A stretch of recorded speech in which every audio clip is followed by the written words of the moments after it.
Piense y hágase rico. La riqueza y la realización personal al alcance de todos. De Napoleon Hill. Prólogo del traductor. Piense y hágase rico. Jamás había visto a un libro cuyo título resumiera tan perfectamente la enseñanza de una filosofía completa para el logro y la realización personal. No dudo en afirmar que todo aquel que aplique la filosofía aquí expuesta terminará relacionándose con sus pensamientos y sentimientos de una forma activa y deliberada. No será nunca más la víctima de los pensamientos que lo dominan, sino que, por el contrario, se dedicará a conocer y armonizar su modo de pensar, de sentir y, en consecuencia, de actuar. La gran mayoría de las personas exitosas que he conocido han aplicado, sabiéndolo o no, los principios básicos que este libro tan magistralmente presenta. Antes de su lectura y aplicación, la vida del aspirante a riqueza, de cualquier tipo, está determinada por pensamientos que no eligió conscientemente y que no puede controlar. Sus pensamientos están condicionados a la sociedad y a los instintos. Se aprende a influir positivamente sobre el pensamiento ajustándose a un método de vida y aplicando técnicas específicas que acostumbren a armonizar y desarrollar la forma de pensar, de sentir y de actuar. Este libro le ofrece todas estas técnicas y el método necesario para hacerlo. Si bien es cierto que algunos de los consejos aquí presentados pueden no adaptarse a nuestra sociedad computarizada de hoy, los 13 pasos hacia la riqueza permanecerán como verdades nobles, universales e inmutables. Todos los seres humanos necesitamos orientación. Piense y hágase rico abarca toda la orientación necesaria para realizar nuestro potencial de riqueza. El resultado de la orientación que Napoleon Hill nos ofrece dependerá en gran medida del discernimiento de cada uno para entenderla, de su esfuerzo por aplicarla, de su confianza para aceptarla y de su compromiso para recibirla.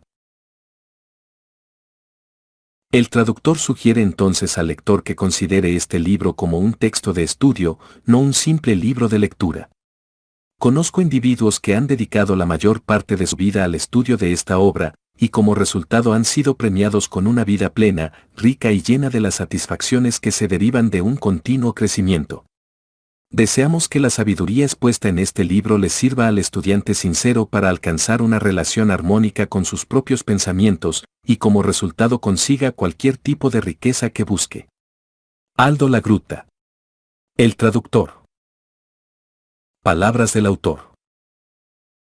En cada capítulo de este libro, que ha hecho fortunas para centenares de hombres extraordinariamente ricos a quienes se ha analizado de manera exhaustiva durante muchísimos años, se habla del secreto de cómo hacer dinero. El secreto me lo señaló Andrew Carnegie, hace más de medio siglo. El anciano escocés, astuto y encantador, me lo lanzó sin mayor cuidado cuando yo era apenas un niño. Luego se recostó en la silla, con un destello de alegría en los ojos, y me miró detenidamente para ver si yo había comprendido todo el significado de lo que me acababa de decir. Al ver que yo había captado la idea, me preguntó si estaría dispuesto a pasarme 20 años o más preparándome para ofrecérselo al mundo, a hombres y mujeres que, sin ese secreto, podían llevar una vida de fracasos. Le respondí que sí, y con la ayuda del señor Carnegie, he mantenido mi promesa. Este libro contiene ese secreto, puesto a prueba por centenares de personas de casi todas las clases sociales. Fue idea del señor Carnegie que esta fórmula mágica, que le proporcionó una fortuna estupenda, debía ponerse al alcance de la gente que no tiene tiempo para investigar cómo ganan los hombres dinero, y fue su deseo que yo pusiera a prueba y demostrara la eficacia de la fórmula a través de la experiencia de hombres y mujeres de todas las vocaciones.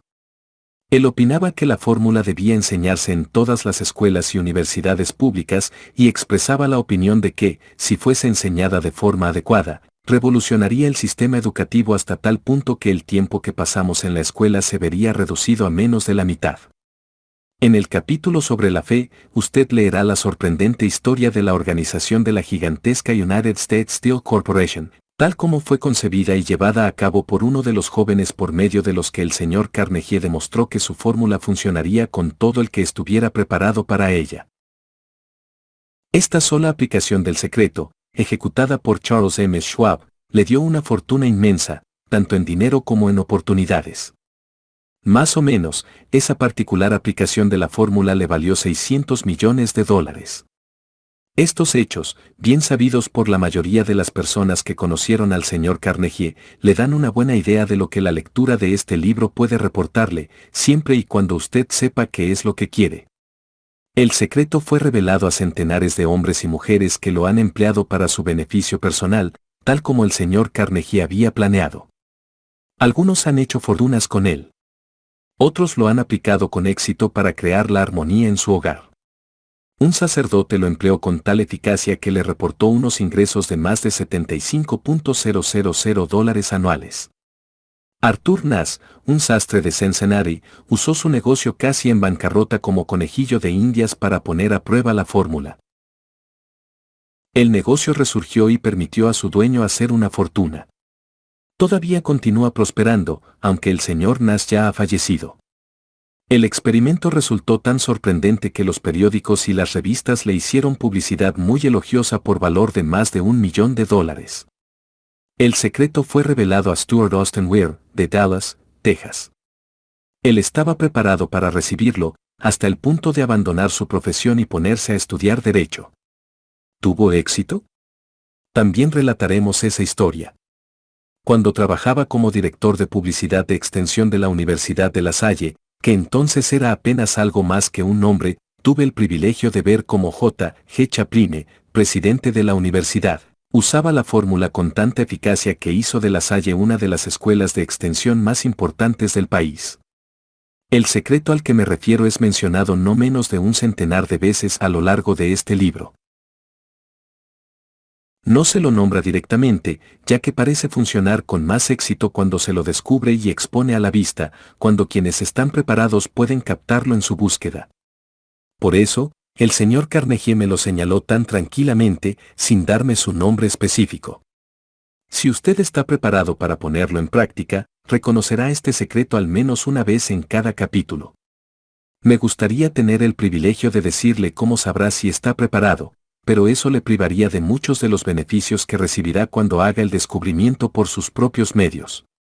Si usted ha estado desanimado o ha tenido que superar dificultades extraordinarias, si ha probado y ha fracasado, si se ha visto disminuido por la enfermedad o por defectos físicos, la historia del descubrimiento de mi hijo y la aplicación de la fórmula Carnegie pueden probar ser el oasis que usted ha estado buscando en el desierto de la esperanza perdida.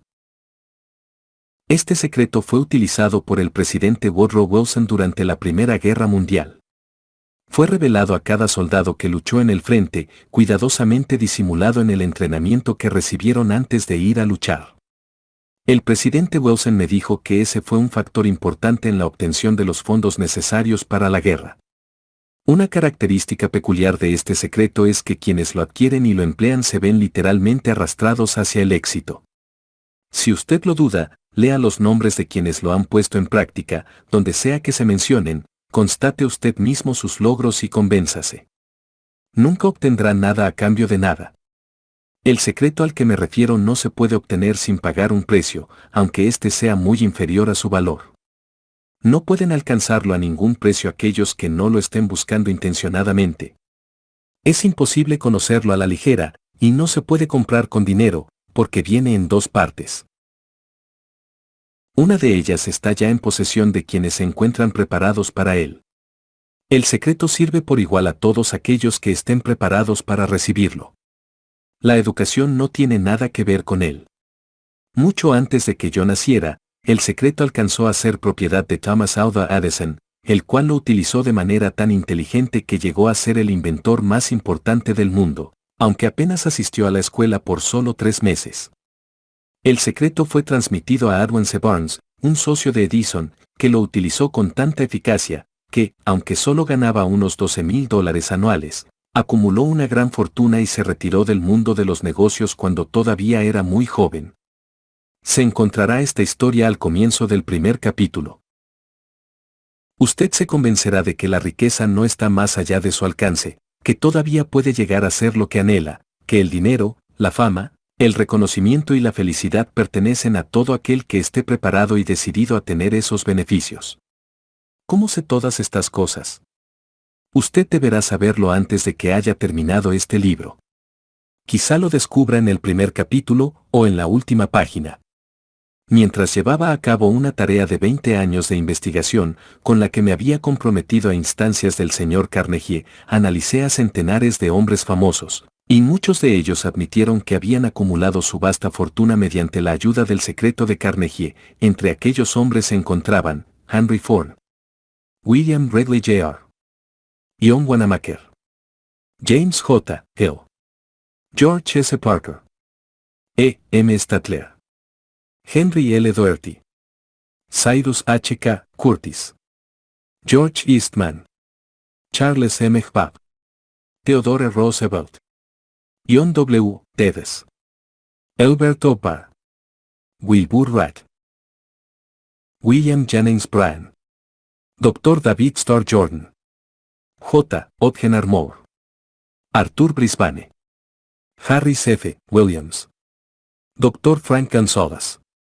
Daniel Willard, King Gillette, Ralph A. Weeks, Juez Daniel T. Wright, John D. Rockefeller, Thomas A. Edison, Frank A. Vanderlip, F. W. Woolworth, Coronel Robert A. Dollar, Edward A. Filene, Edwin C. Barnes, Arthur Nash, Clarence Darrow, Woodrow Wilson, William Howard Taft, Luther Burbank, Edward W. Book, Frank A. Munsey, Albert H. Gary, Dr. Alexander Graham Bell, John H. Patterson, Julius Rosenwald, Stuart Austin Weir, Dr. Frank Crane, George M. Alexander, J. G. Chaplin, Senador James Randolph. Estos nombres representan apenas una pequeña parte de los centenares de estadounidenses famosos cuyos logros, sean financieros o de otra índole, demuestran que quienes comprenden y aplican el secreto de Carnegie alcanzan posiciones elevadas en la vida. No he conocido a nadie que, inspirado por el secreto, no alcanzara un éxito notable en el campo que hubiera elegido. Jamás conocí a ninguna persona distinguida, ni que acumulara riquezas de ninguna índole, que no estuviese en posesión del secreto.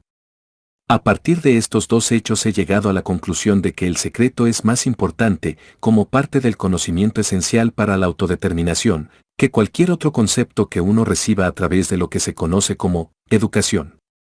¿Qué es la educación, en cualquier caso? Esto ha quedado explicado con todo detalle. En alguna parte del libro, a medida que usted vaya leyendo, el secreto al que me refiero resaltará en la página y se tornará evidente ante usted, si está preparado para ello. Cuando aparezca, lo reconocerá. Tanto si percibe el signo en el primero o en el último capítulo, deténgase un momento cuando se le presente y celébrelo, ya que esa ocasión representará el hito más importante de su vida. Recuerde, además, a medida que vaya leyendo, que todo esto tiene que ver con hechos y no con ficción, y que su propósito consiste en transmitir una gran verdad universal mediante la cual quienes estén preparados podrán enterarse de qué hacer y cómo. También recibirán el estímulo necesario para comenzar. Como recomendación final de preparación antes de que usted empiece el primer capítulo, puedo ofrecerle una breve sugerencia que tal vez le dé una clave con la que reconocer el secreto de Carnegie.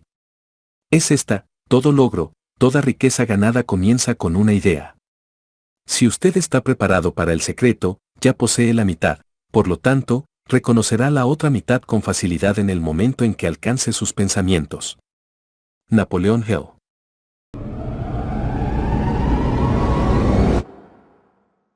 Capítulo 1. Los pensamientos son cosas. El hombre que pensó en la manera de asociarse con Thomas Alva Edison. Desde luego, los pensamientos son cosas muy poderosas cuando se combinan con la exactitud del propósito, la perseverancia y un imperioso deseo de convertirlos en riqueza o en otros objetos materiales. Hace algunos años, Arwen C. Barnes descubrió lo cierto que es que los hombres realmente piensan y se hacen ricos. Su descubrimiento no surgió de pronto, sino que fue apareciendo poco a poco, empezando por un ferviente deseo de llegar a ser socio del gran Edison. Una de las características principales del deseo de Barnes es que tenía total determinación. Quería trabajar con Edison, no para él. Observe con detenimiento la descripción de cómo fue convirtiendo su deseo en realidad, y tendrá una mejor comprensión de los principios que conducen a la riqueza. Cuando apareció por primera vez en su mente, Barnes no estaba en posición de actuar según ese deseo o impulso del pensamiento. Dos obstáculos se interponían en su camino: no conocía a Edison y no tenía bastante dinero para pagarse el pasaje en tren hasta Orange, New Jersey. Estas dificultades hubieran bastado para desanimar a la mayoría de los hombres en el intento de llevar a cabo el deseo. Pero el suyo no era un deseo ordinario.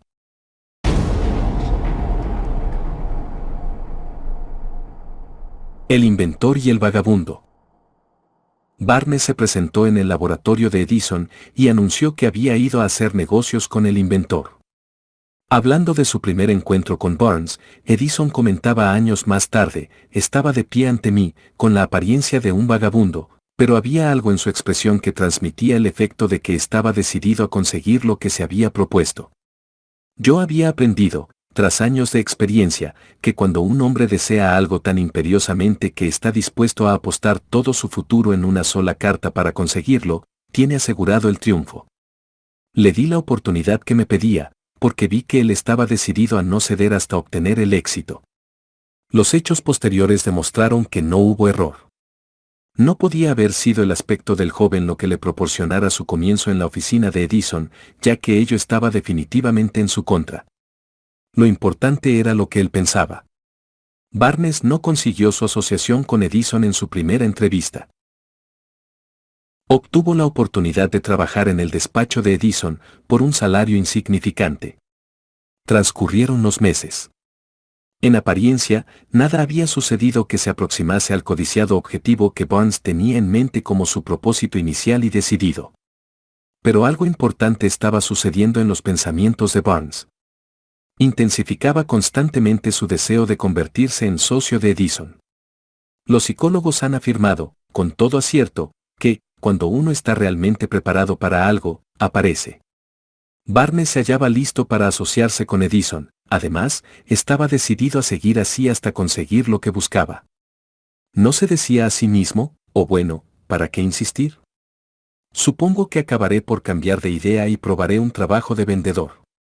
En vez de eso, se decía: he venido aquí para asociarme con Edison, y eso es lo que haré aunque me lleve el resto de la vida. Estaba convencido de ello.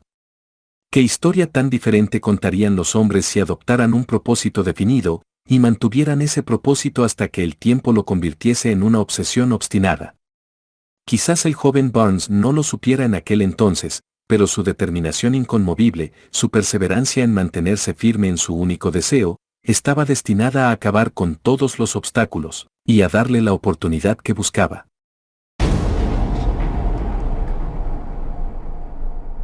Los astutos disfraces de la oportunidad. Cuando la oportunidad surgió, apareció con una forma diferente y desde una dirección distinta de las que Barnes había esperado. Ese es uno de los trucos de la oportunidad.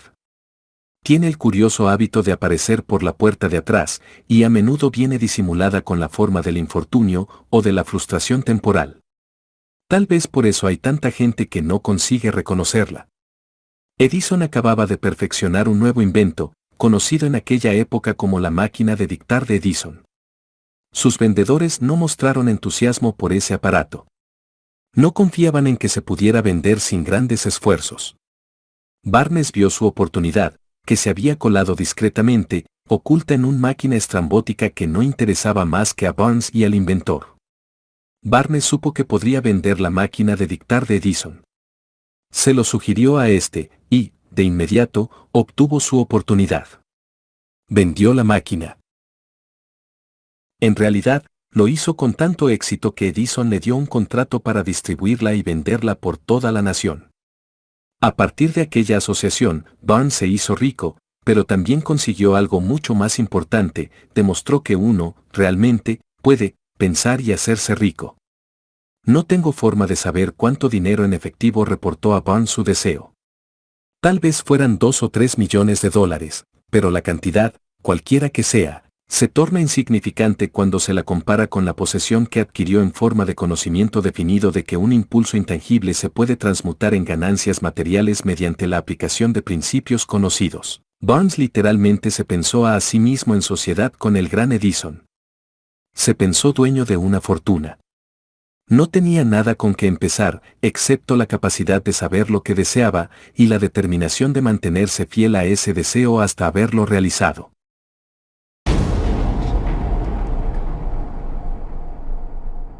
A casi un metro del oro.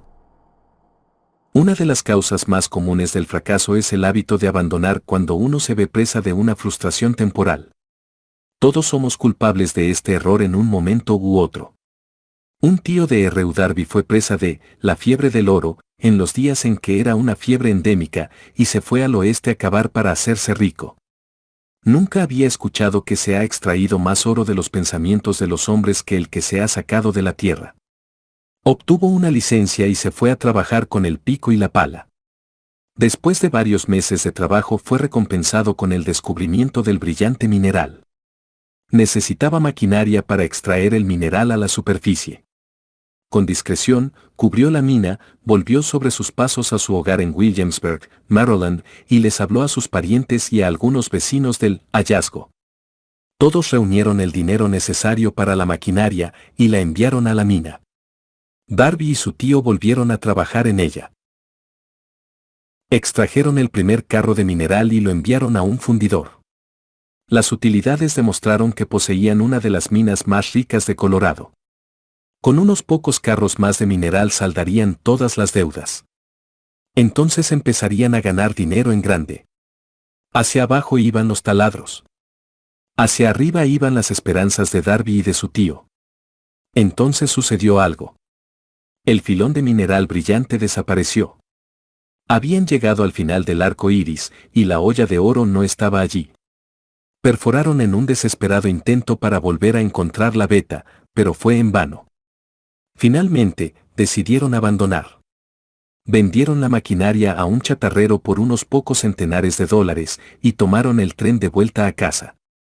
El chatarrero llamó a un ingeniero de minas para que mirara la mina e hiciera un poco de cálculo. El ingeniero le informó de que el proyecto había fracasado porque los dueños no estaban familiarizados con las líneas de falla. Sus cálculos indicaban que la veta reaparecería casi a un metro de donde los Darby habían dejado de perforar. Allí fue precisamente donde fue encontrada. El chatarrero extrajo millones de dólares en mineral de aquella mina porque supo buscar el asesoramiento de un experto antes de darse por vencido.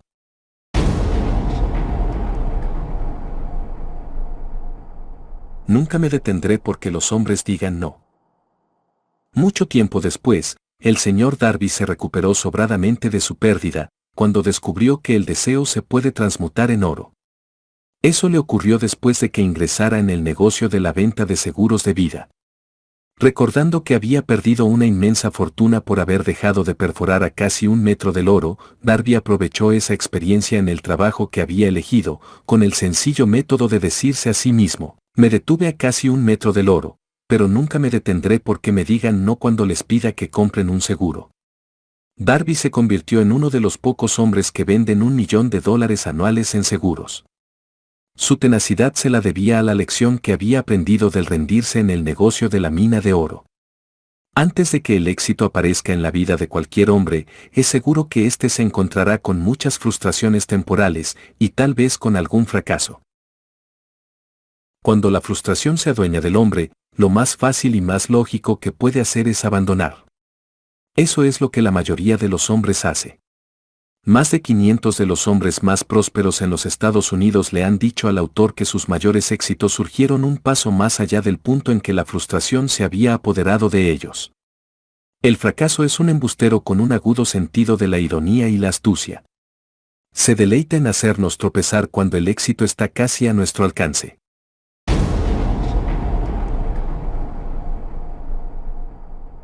Una lección de perseverancia de 50 centavos. Poco después de que Darby se doctorase en la Universidad de los Golpes Fuertes y decidiera aprovechar su experiencia en el asunto de la mina de oro, tuvo la buena fortuna de estar presente en una ocasión que le demostró que no necesariamente significa no. Una tarde ayudaba a su tío a moler trigo en un viejo molino. Este dirigía una granja grande, donde vivían cierto número de granjeros arrendatarios de color. La puerta se abrió silenciosamente, y una niña, hija de uno de los arrendatarios, entró y se situó junto a la puerta. El tío levantó la vista, miró a la niña y gritó con aspereza, ¿qué quieres? Mi mamá dice que le mande 50 centavos, respondió, sumisa, la niña. Ni hablar, replicó el tío, y ahora vete a tu casa. Sí, señor, dijo la niña, pero no se movió. El tío siguió con su trabajo, tan ocupado que no prestó atención a la niña y no se dio cuenta de que no se había marchado. Cuando volvió a levantar la mirada y la vio allí parada, gritó, he dicho que te vayas a tu casa. Ahora, márchate o te daré una paliza. Sí, señor, dijo la niña, pero siguió inmóvil. El tío dejó caer un saco de grano que estaba por echar en la tolva del molino, cogió una duela de barril y empezó a acercarse a la niña con una expresión en su rostro que indicaba problemas. Darby contuvo el aliento. Estaba seguro de hallarse a punto de presenciar una agresión. Sabía que su tío tenía un temperamento feroz. Cuando su tío llegó donde estaba la niña, ella dio un rápido paso al frente, le miró a los ojos, y gritó con todas sus fuerzas, mi mamá necesita esos 50 centavos. El tío se detuvo, la miró unos instantes, y luego dejó lentamente la duela de barril a un lado, se metió la mano en el bolsillo, sacó $10 y se lo dio a la niña. Ella cogió el dinero y se encaminó despacio hacia la puerta, sin quitar los ojos del hombre al que acababa de vencer. Después de que la niña se hubo marchado, el tío se sentó en una caja y permaneció mirando por la ventana durante más de 10 minutos. Estaba reflexionando, sorprendido, sobre la derrota que acababa de sufrir. Darby también se hallaba pensativo. Esa era la primera vez en su vida que había visto a una criatura de color dominar a un blanco adulto. ¿Cómo lo había hecho? ¿Qué le había ocurrido a su tío para que perdiera su ferocidad y se volviera tan dócil como un cordero? ¿Qué extraño poder había empleado esa niña para hacerse dueña de la situación? Estas y otras preguntas similares destellaban en la mente de Darby, pero no halló las respuestas hasta muchos años después, cuando me relató la historia.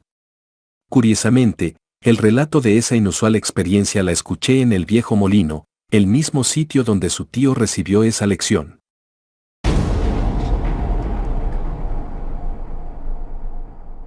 El extraño poder de una niña. En aquel viejo molino polvoriento, el señor Darby me relató la historia del extraño triunfo, y terminó preguntándome, ¿cómo entiende esto? ¿Qué extraño poder tenía esa niña, para dominar por completo a mi tío?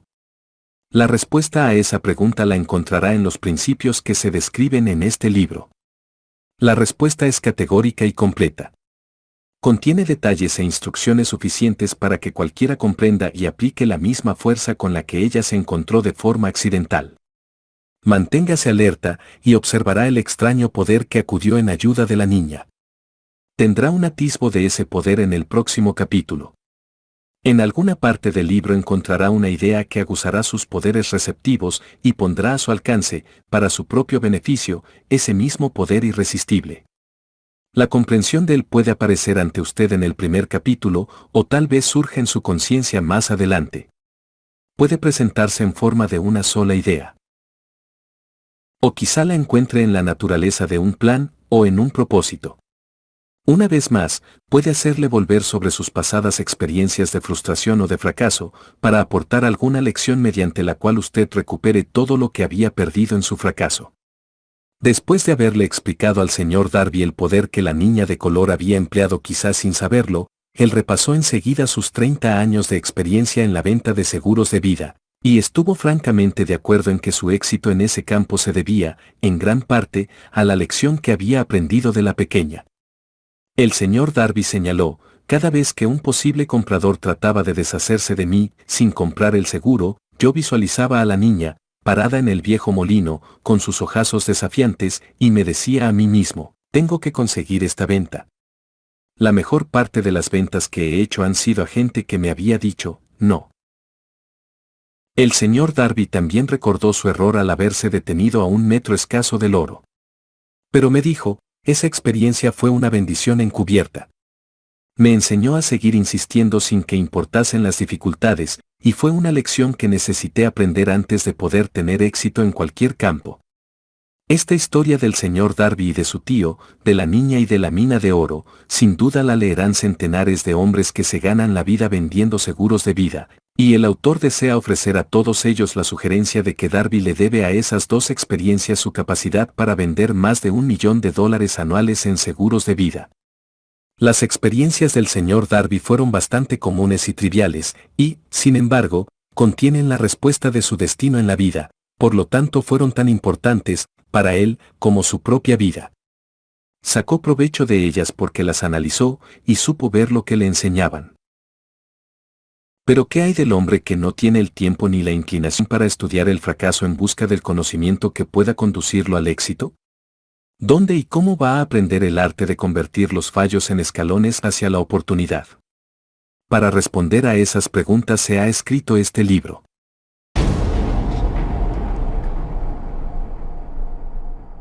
Todo lo que usted necesita es una buena idea. La respuesta se expone en una descripción de 13 principios, pero recuerde, a medida que vaya leyendo, que la respuesta que quizás usted está buscando a las preguntas que le han hecho reflexionar en los misterios de la vida, puede encontrarla en su propia mente, a través de alguna idea, plan o propósito que tal vez surja en su mente durante la lectura.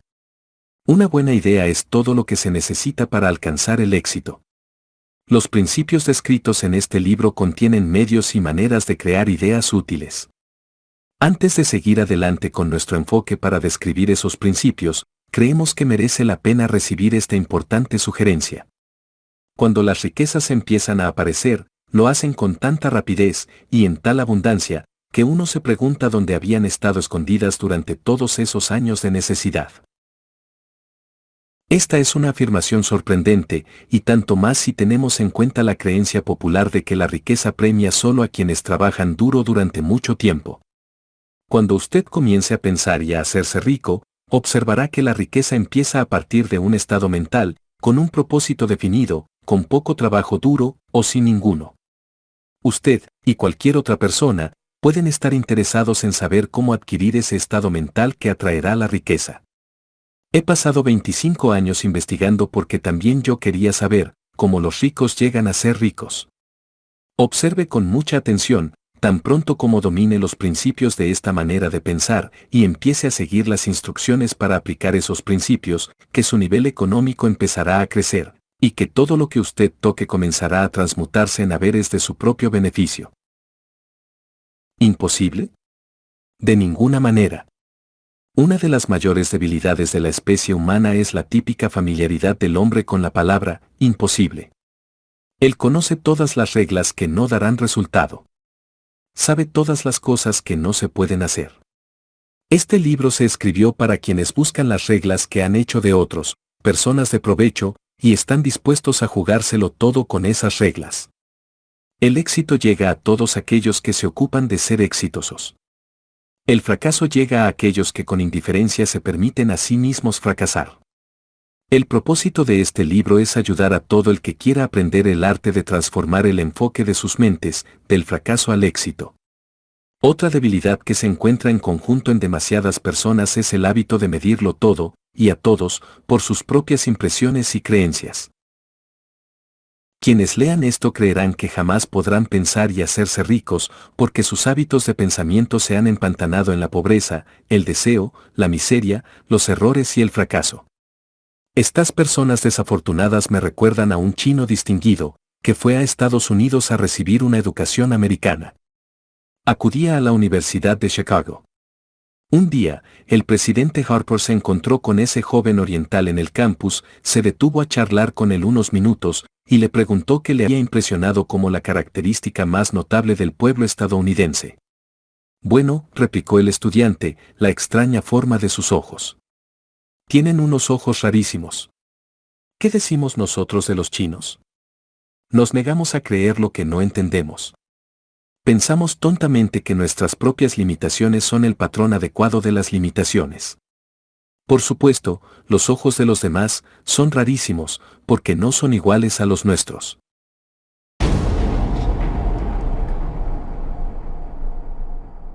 El imposible motor V8 de Ford. Cuando Henry Ford decidió fabricar su famoso motor V8, Quiso construir un motor con los 8 cilindros alojados en un solo bloque, y dio instrucciones a sus ingenieros para que produjeran un prototipo del motor. El proyecto estaba ya volcado sobre el papel, pero los ingenieros acordaron que era desde todo punto imposible embutir 8 cilindros en un motor de un solo bloque. Produzcanlo de todas maneras, dijo Ford. Pero, es imposible. Replicaron ellos. Adelante, ordenó Ford, y no dejen de trabajar hasta haberlo conseguido, no importa cuánto tiempo haga falta. Los ingenieros pusieron manos a la obra. No tenían otra opción si querían seguir formando parte del equipo de Ford. 6 meses transcurrieron sin que obtuvieran resultados. Pasaron otros 6 meses, y todavía no habían conseguido nada. Los ingenieros probaron todos los planes concebibles para llevar a cabo el proyecto, pero aquello parecía incuestionable, imposible. Al cabo de un año, Ford se reunió con los ingenieros, que volvieron a informarle de que no habían hallado manera de cumplir sus órdenes. Sigan con el trabajo, dijo Ford, quiero ese motor, y lo tendré. Continuaron haciendo pruebas, y entonces, como por arte de magia, el secreto quedó desvelado. La determinación de Ford había ganado una vez más. Quizás esta historia no esté descrita con precisión de detalles, pero las circunstancias y el resultado son los correctos. Deduzca de ella, usted que desea pensar y hacerse rico, el secreto de los millones de Ford, si puede. No tendrá que buscar muy lejos. Henry Ford tuvo éxito porque comprendió y aplicó los principios del éxito. Uno de ellos es el deseo, saber lo que uno quiere. Recuerde esta historia de Ford mientras lee, y señale las líneas en que se describe el secreto de su extraordinaria proeza. Si puede hacer esto, si usted es capaz de poner el dedo en el particular grupo de principios que hicieron rico a Henry Ford, usted puede igualar sus logros en casi cualquier oficio para el que esté preparado.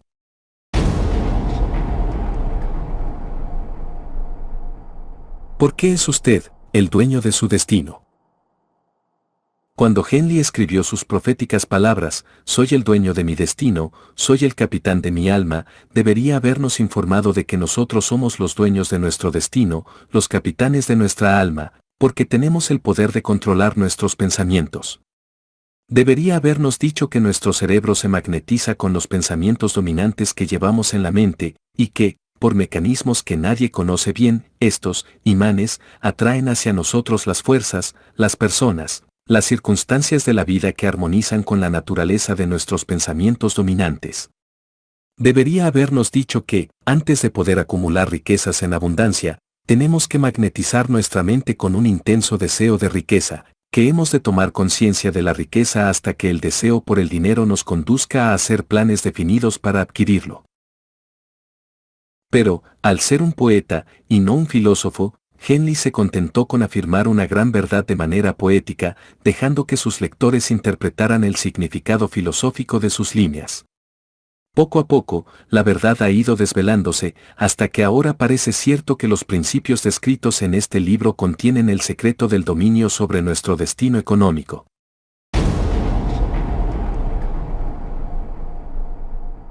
Principios que pueden cambiar su destino. Ahora estamos preparados para examinar el primero de esos principios. Mantenga una actitud de apertura mental y recuerde, a medida que vaya leyendo, que no son invención de nadie. Son principios que han funcionado para muchos hombres. Usted puede ponerlos a trabajar para su propio beneficio permanente. Verá qué fácil es. Hace algunos años, pronuncié el discurso de la entrega de diplomas en el Salem College, en Salem, Virginia Occidental. Acentué el principio descrito en el próximo capítulo con tal intensidad, que uno de los miembros de la clase que obtendría el diploma se lo apropió, y lo convirtió en parte de su forma de ver la vida. Ese joven llegó a ser miembro del Congreso y un personaje importante en la administración de Franklin D. Roosevelt. Me escribió una carta en la que presenta con tanta claridad su opinión sobre el principio que trataremos en el próximo capítulo, que he decidido publicarla como introducción a dicho capítulo. Le dará una idea a usted de los beneficios que le esperan. Estimado Napoleón, dado que mi servicio como miembro del Congreso me ha proporcionado cierta comprensión de los problemas de hombres y mujeres, le escribo para ofrecerle una sugerencia que puede ser útil a millares de personas. En 1922, usted pronunció un discurso en la entrega de diplomas en el Salem College, cuando yo era miembro de la clase que los recibiría. En aquel discurso, usted plantó en mi mente una idea a la que debo la oportunidad que ahora tengo de servir a la gente de mi estado, y que será responsable, en gran medida, de cualquier éxito que yo pueda alcanzar en el futuro. Recuerdo, como si hubiese sido ayer, la maravillosa descripción que usted hizo del método por el que Henry Ford, con muy pocos estudios, sin $1, sin amigos influyentes, llegó tan alto. Entonces resolví, incluso antes de que usted hubiera acabado su discurso, que me haría un lugar en la vida, sin que importara cuántas dificultades tuviera que afrontar. Millares de jóvenes terminarán sus estudios universitarios este año y los años venideros. Cada uno de ellos estará buscando un mensaje tan alentador como el que yo recibí de usted. Querrán saber a dónde acudir, qué hacer, cómo empezar en la vida. Usted puede decírselo, porque ha ayudado a resolver los problemas de mucha gente. En Estados Unidos hay en la actualidad miles de jóvenes que quisieran saber cómo convertir sus ideas en dinero, gente que debe empezar desde abajo, sin dinero, y amortizar sus pérdidas. Si alguien puede ayudarles, es usted. Si publica el libro, me gustaría tener el primer ejemplar que salga de la imprenta, autografiado por usted. Con mis mejores deseos, créame, cordialmente suyo, James Randolph. 35 años después de haber leído aquel discurso, fue un placer para mí regresar al Salem College en 1957 para hacer el discurso de la entrega de diplomas. En aquel entonces recibí el título de doctor honorario de literatura del Salem College. Desde aquella ocasión, en 1922, he visto prosperar a James Randolph hasta llegar a ser ejecutivo de una de las más importantes líneas aéreas de la nación, un orador muy inspirado, y senador de Estados Unidos por Virginia Occidental.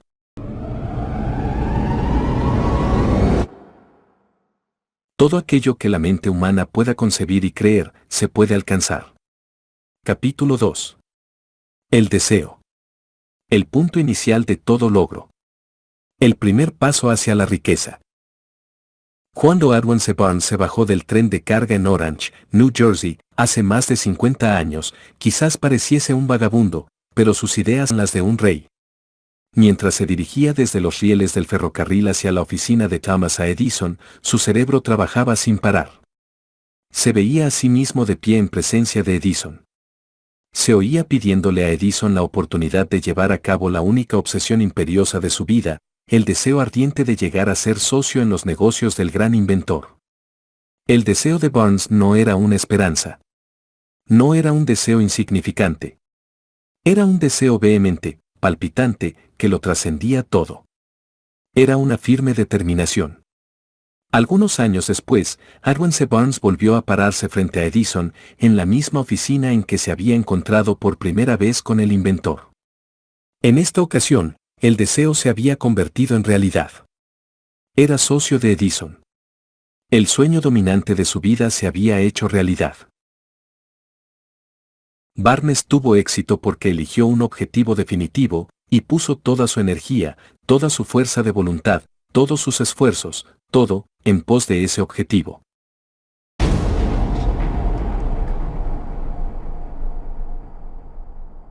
El hombre que quemó puentes.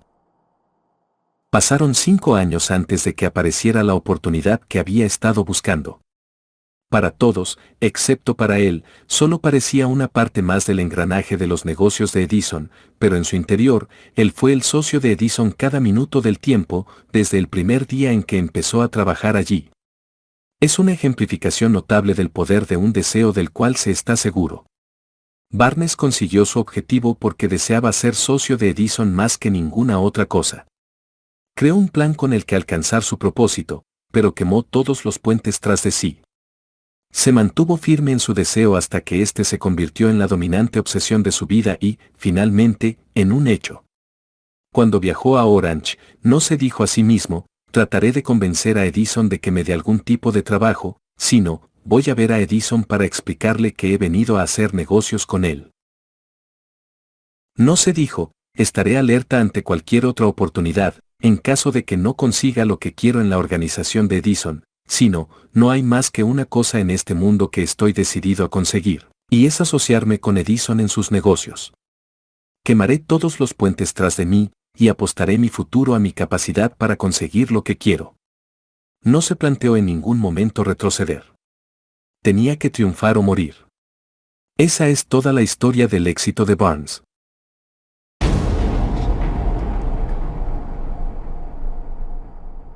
El incentivo que conduce a la riqueza. Hace mucho tiempo, un gran guerrero afrontó una situación que requería de él una decisión que garantizara su éxito en el campo de batalla. Estaba a punto de enviar sus tropas contra un enemigo poderoso, cuyos hombres superaban a los suyos en número. Embarcó a sus soldados, navegó hacia el país enemigo, desembarcó soldados y equipos, y dio la orden de quemar las embarcaciones que los habían llevado hasta allí. Al dirigirse a sus hombres antes de la primera batalla, dijo, vean cómo los barcos se convierten en humo. Eso significa que no podremos dejar estas playas vivos a menos que ganemos. Ahora no tenemos opción, venceremos o moriremos. Vencieron. Cada persona que vence en cualquier empresa debe estar dispuesta a quemar sus naves y eliminar todas las posibilidades de dar marcha atrás. Solo así puede tener la seguridad de mantener ese estado mental conocido como deseo ardiente de ganar, esencial para el éxito. La mañana siguiente al gran incendio de Chicago, un grupo de comerciantes se quedó de pie en State Street, observando los restos humeantes de lo que habían sido sus tiendas. Organizaron una reunión para decidir si tratarían de reconstruirlas o abandonarían Chicago para volver a empezar en algún lugar del país más prometedor.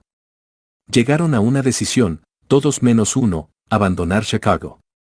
El comerciante que decidió quedarse y reconstruir su negocio señaló con el dedo los restos de su tienda, y dijo, caballeros, en este mismo sitio construiré la tienda más grande del mundo, no importa las veces que pueda quemarse. Eso fue hace casi un siglo. La tienda fue construida. Todavía sigue en pie, una torre, un monumento al poder de ese estado mental conocido como deseo ardiente. Lo más sencillo que Marshall Field podría haber hecho era imitar a sus colegas. Cuando las perspectivas se mostraban difíciles y el futuro parecía sombrío, se retiraron a donde las cosas parecían más fáciles. Fíjese bien en la diferencia entre Marshall Field y los demás comerciantes, porque es la misma diferencia que distingue a casi todos los que tienen éxito de aquellos que fracasan. Todo ser humano que alcanza la edad de comprender la razón de ser del dinero, quiere dinero. Quererlo no basta para acumular riqueza. Pero desear la riqueza con un estado mental que se convierte en una obsesión y luego planificar formas y medios definidos para adquirirla y ejecutar esos planes con una perseverancia que no acepte el fracaso, atraerá la riqueza.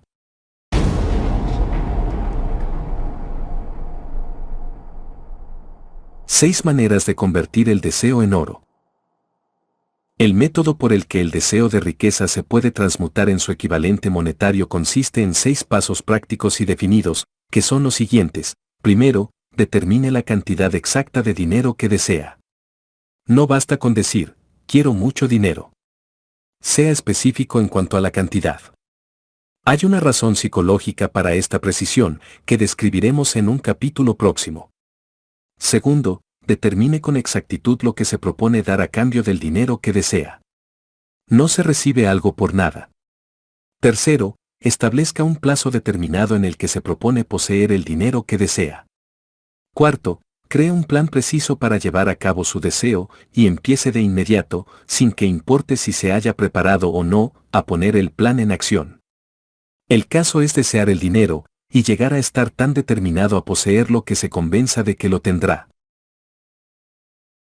El caso es desear el dinero, y llegar a estar tan determinado a poseerlo que se convenza de que lo tendrá.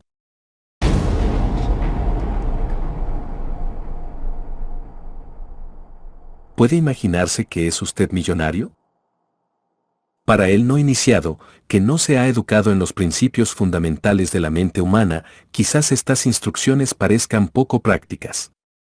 Para quienes no consigan reconocer la validez de estos 6 puntos, Puede ser útil saber que la información que difunden fue revelada por Andrew Carnegie, el cual empezó como un obrero común en una siderúrgica, pero se las arregló, pese a sus humildes comienzos, para que estos principios le rindieran una fortuna de más de $100 millones.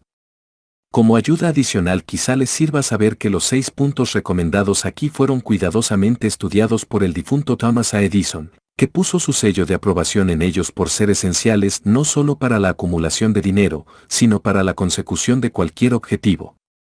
Estos pasos no requieren trabajo duro. Tampoco sacrificio. No exigen que uno se vuelva ridículo, ni crédulo. Para utilizarlos no hace falta educación superior. Pero la aplicación eficaz de estos 6 pasos exige la suficiente imaginación que nos permita ver y comprender que la acumulación de dinero no se puede dejar al azar, a la buena suerte o al destino. Uno debe darse cuenta de que todos los que han acumulado grandes fortunas primero han soñado, deseado, anhelado, pensado y planificado antes de haber adquirido el dinero. Llegados a este punto, usted sabrá también que nunca tendrá riquezas en grandes cantidades a menos que pueda llegar a ser la viva expresión del deseo ardiente por el dinero, y que realmente crea que lo poseerá.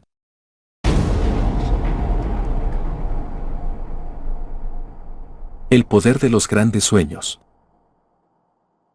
A quienes nos encontramos en esta carrera hacia la riqueza debe animarnos a ver que este mundo cambiante exige nuevas ideas, nuevas maneras de hacer las cosas, nuevos líderes, nuevos inventos, nuevos métodos de enseñanza, nuevos métodos de venta, nuevos libros, literatura nueva, nuevos programas de televisión, nuevas ideas para el cine. Tras toda esta demanda de cosas nuevas y mejores hay una cualidad que uno debe poseer para ganar, y es la claridad del propósito, el conocimiento exacto de lo que uno quiere y un deseo ardiente de poseerlo.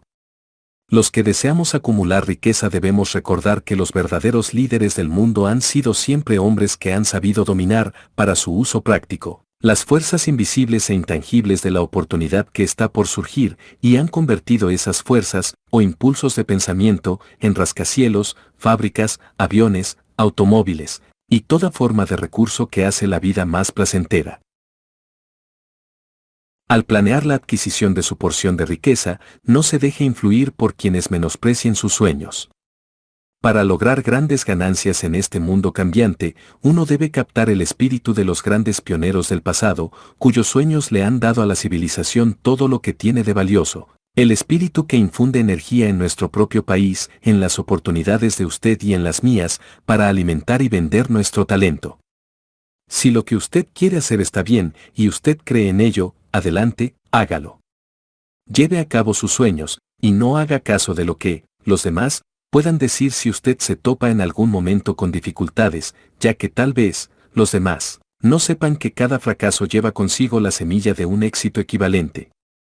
Thomas Edison soñaba con una lámpara que funcionara con electricidad, empezó a poner su sueño en acción, y pese a sus más de 10.000 fracasos, mantuvo su sueño hasta que lo convirtió en una realidad física. Los soñadores prácticos no se rinden. Whelan, que soñaba con una cadena de tiendas de cigarros, transformó su sueño en acción, y ahora las United Cigar Stores ocupan algunas de las mejores esquinas de las ciudades estadounidenses. Los hermanos Wright soñaron con una máquina que volara por el aire. Ahora podemos ver en todo el mundo que sus sueños se han cumplido. Marconi soñaba con un sistema para dominar las intangibles fuerzas del éter. Las pruebas de que no soñaba en vano podemos encontrarlas en cada aparato de radio y de televisión que hay en el mundo.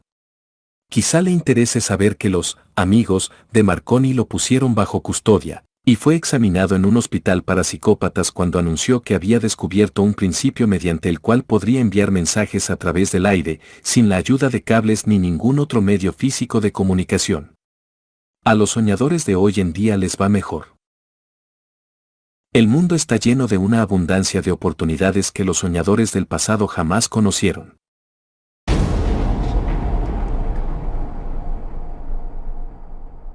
¿Cómo hacer que los sueños despeguen de la plataforma de lanzamiento?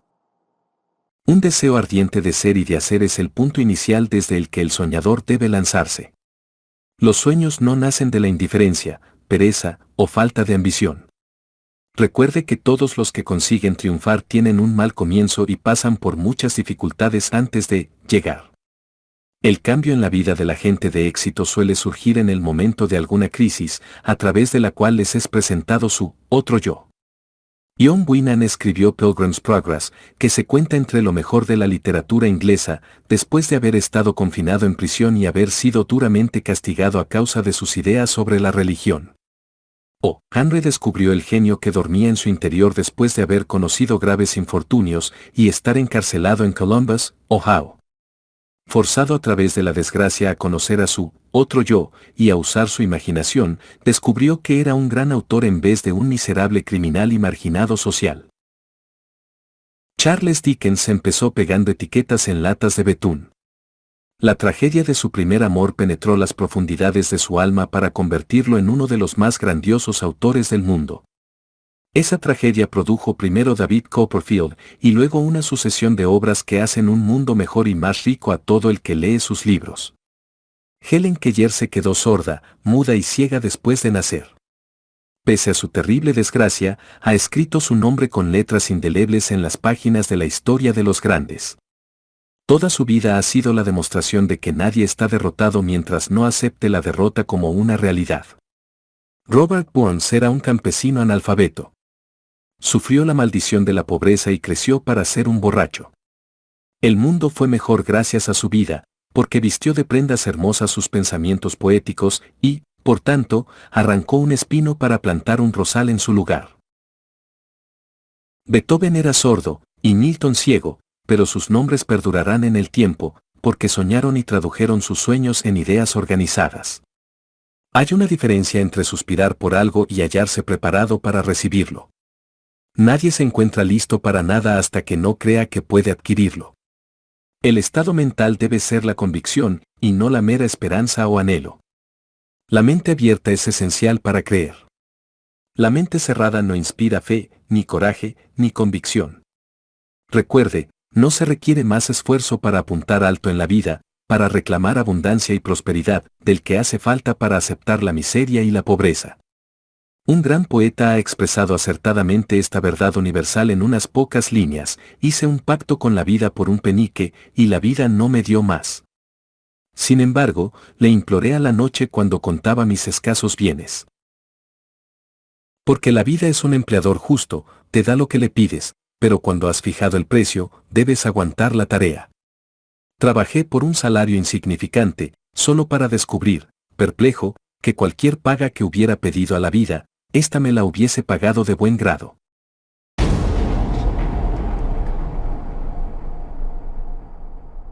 El deseo es más listo que la madre naturaleza. Como culminación adecuada de este capítulo quiero presentar a una de las personas más excepcionales que he conocido. Lo vi por primera vez pocos minutos después de que hubiera nacido. Vino a este mundo sin ningún rastro físico de oído, y el médico admitió, cuando le pedí su opinión sobre el caso, que el niño sería sordo y mudo toda la vida. Me opuse a la opinión del médico. Estaba en mi derecho. Yo era el padre del niño. Tomé una decisión y me formé una opinión, pero expresé esa opinión en silencio, en el fondo de mi corazón. En mi interior supe que mi hijo oiría y hablaría. ¿Cómo? Estaba seguro de que tenía que haber una manera, y sabía que la encontraría. Pensé en las palabras del inmortal Emerson: el curso de las cosas acontece para enseñarnos la fe. Solo necesitamos estar atentos.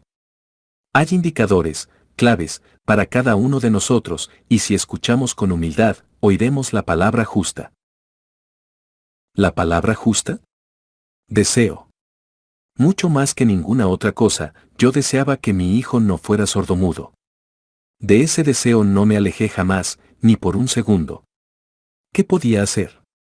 ¿Encontraría alguna forma de trasplantar a ese niño mi propio deseo ardiente de dar con maneras y medios de hacer llegar el sonido a su cerebro sin la ayuda de los oídos? Tan pronto como el niño fuese lo bastante mayor para cooperar, le llenaría la cabeza de tal manera de ese deseo ardiente, que la naturaleza lo traduciría en realidad con sus propios métodos. Todos estos pensamientos pasaron por mi mente, pero no hablé de ello con nadie. Cada día renovaba la promesa que me había hecho a mí mismo de que mi hijo no sería sordomudo. Cuando creció y empezó a percibir las cosas que lo rodeaban, notamos que mostraba débiles indicios de que oía. Cuando alcanzó la edad en que los niños suelen empezar a emitir palabras, no hizo intento alguno de hablar, pero de sus actos podíamos deducir que percibía ciertos sonidos. Eso era todo lo que yo quería saber. Estaba convencido de que, si podía oír, aunque fuese débilmente, sería capaz de desarrollar una mayor capacidad auditiva. Entonces sucedió algo que me llenó de esperanza. Surgió de algo totalmente inesperado.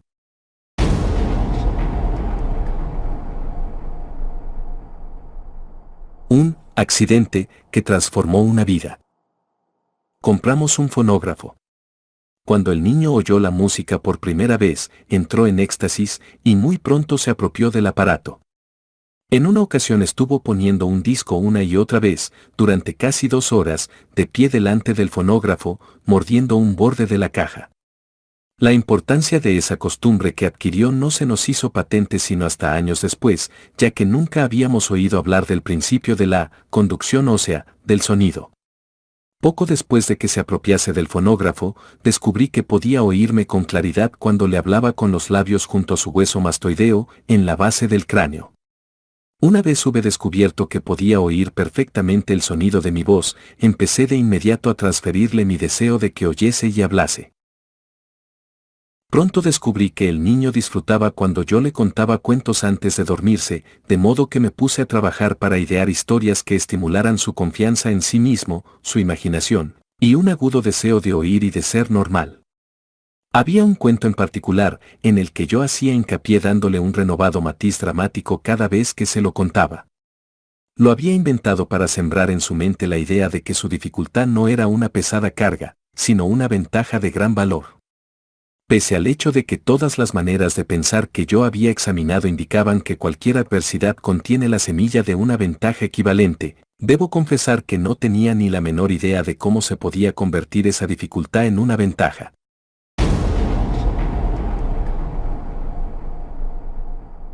Ganó un mundo nuevo con 6 centavos. Al analizar la experiencia retrospectivamente, puedo ver que su fe en mí tuvo mucho que ver con los sorprendentes resultados. Él no cuestionaba nada que yo le dijera. Le vendí la idea de que tenía una ventaja original sobre su hermano mayor, y que esa ventaja se reflejaría de muchas maneras. Por ejemplo, los maestros en la escuela se darían cuenta de que no tenía oído, y por ese motivo le dedicarían una atención especial y lo tratarían con una amabilidad y una benevolencia extraordinarias. Siempre lo hicieron. También le vendí la idea de que cuando fuese lo bastante mayor para vender periódicos, su hermano mayor era ya vendedor de periódicos, tendría una gran ventaja sobre su hermano, porque la gente le pagaría más por su mercancía, debido a que verían que era un niño brillante y emprendedor pese al hecho de carecer de audición. Cuando tenía unos 7 años, mostró la primera prueba de que nuestro método de apoyo rendía sus frutos. Durante varios meses imploró el privilegio de vender periódicos, pero su madre no le daba el consentimiento. Entonces se ocupó por su cuenta del asunto. Una tarde en que estaba en casa con los sirvientes, trepó por la ventana de la cocina, se deslizó hacia afuera y se estableció por su cuenta. Le pidió prestado 6 centavos al zapatero del vecindario, los invirtió en periódicos, los vendió, reinvirtió el capital y repitió la operación hasta el anochecer. Después de hacer el balance de sus negocios y de devolverle a su banquero los 6 centavos que le había prestado, se encontró un beneficio de 42 centavos. Cuando volvimos a casa aquella noche, lo encontramos durmiendo en su cama, apretando el dinero en un puño. Su madre le abrió la mano, cogió las monedas y se puso a llorar. Me sorprendió. Llorar por la primera victoria de su hijo me pareció fuera de lugar. Mi reacción fue la inversa. Reí de buena gana, porque supe que mi empresa de inculcar en la mente de mi hijo una actitud de fe en sí mismo había tenido éxito. Su madre veía a un niño sordo que, en su primera aventura comercial, se había escapado a la calle y había arriesgado su vida para ganar dinero.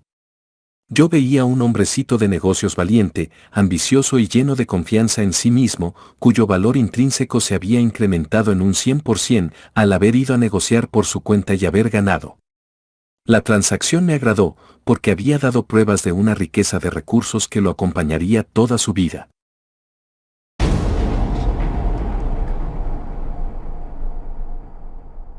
El pequeño niño sordo que oyó. El pequeño sordo asistió a la escuela, al instituto y a la universidad, sin que fuese capaz de oír a sus maestros, excepto cuando le gritaban fuerte, a corta distancia. No asistió a una escuela para sordos. No le permitimos que aprendiese el lenguaje de los sordomudos.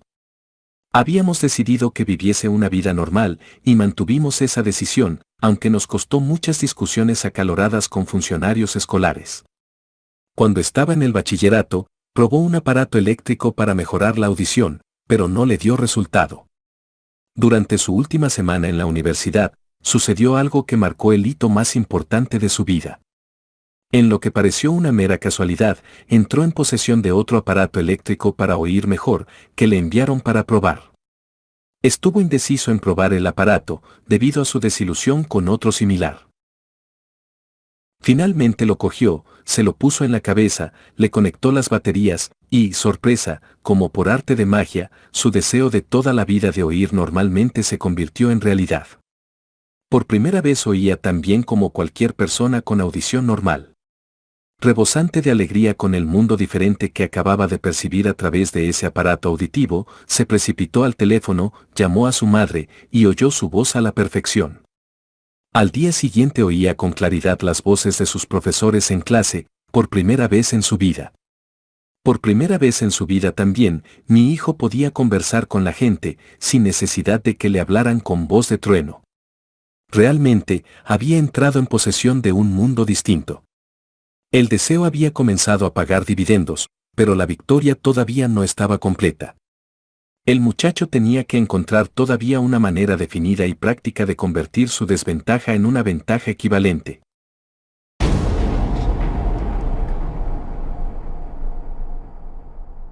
Ideas que obran milagros. Sin apenas darse cuenta de la importancia de lo que acababa de obtener, pero embriagado con la alegría del descubrimiento de ese mundo de sonidos, escribió una entusiasta carta al fabricante del audífono, relatándole su experiencia. Algo en ella hizo que la compañía lo invitase a Nueva York. Cuando llegó, lo llevaron a visitar la fábrica, y mientras hablaba con el ingeniero jefe, contándole de su mundo recién descubierto, una corazonada, una idea o una inspiración, llámesela como se quiera, destelló en su cerebro. Era ese impulso del pensamiento que convertía su dificultad en una ventaja, destinada a pagar dividendos en dinero y en felicidad por millares durante todo el tiempo venidero. El resumen y el núcleo de ese impulso de pensamiento era así. Se le ocurrió que él podría ser de gran ayuda para los millones de sordos que viven sin el beneficio de audífonos si pudiera encontrar una manera de relatarles la historia de su transformado mundo. Durante un mes entero llevó a cabo una intensa investigación, durante la cual analizó todo el sistema de ventas del fabricante de audífonos e ideó formas y medios de comunicarse con aquellos con dificultades para la audición en todo el mundo, decidido a compartir con ellos su nuevo mundo recién descubierto. Una vez lo tuvo hecho, puso por escrito un plan bienal, basado en sus investigaciones. Cuando lo presentó a la compañía, al momento le dieron un puesto de trabajo para que llevara a cabo su ambición. Poco había soñado, cuando empezó a trabajar, que estaba destinado a llevar esperanza y alivio a millares de sordos que, sin su ayuda, se hubieran visto condenados para siempre a la sordera. No me cabe duda de que Blair hubiera sido sordomudo toda su vida si su madre y yo no nos las hubiésemos ingeniado para formar su mente tal como lo hicimos. Cuando sembré en su interior el deseo de oír y de hablar, y de vivir como una persona normal, alguna extraña influencia hubo en ese impulso que hizo que la naturaleza tendiese una especie de puente para salvar el golfo del silencio que separaba su cerebro del mundo exterior. En verdad, el deseo ardiente tiene maneras tortuosas de transmutarse en su equivalente físico. Blair deseaba una audición normal, ahora la tiene. Nació con una minusvalía que fácilmente hubiera desviado a alguien, con un deseo menos definido, a la calle, con un puñado de lápices en una mano y una lata vacía en la otra. La pequeña, mentira piadosa, que sembré en su mente cuando él era un niño, llevándolo a creer que su defecto se convertiría en una gran ventaja que podría capitalizar, se justificó sola. Ciertamente, no hay nada, correcto o equivocado, que la confianza, sumada a un deseo ardiente, no pueda hacer real. Estas cualidades están al alcance de todos.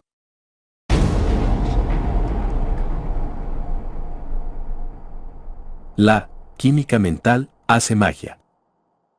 Un breve párrafo en un despacho de noticias en relación con Madame Chumanin da la clave del estupendo éxito de esta mujer como cantante. Cito el párrafo porque la clave que contiene no es otra que el deseo. Al comienzo de su carrera, Madame Chumanin visitó al director de la Ópera de Viena para que le hiciera una prueba de voz. Pero él no la probó.